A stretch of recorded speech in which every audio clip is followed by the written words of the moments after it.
يأس الخوف والحزن أضحى يدوب، واليأس يكتب نفسه بين السطور.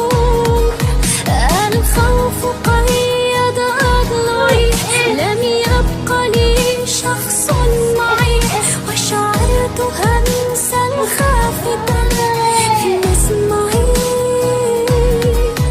همس يقول إلى متى ستظل تغرق في البكاء، قم نحو شمس الصبح لا غيم الشتاء.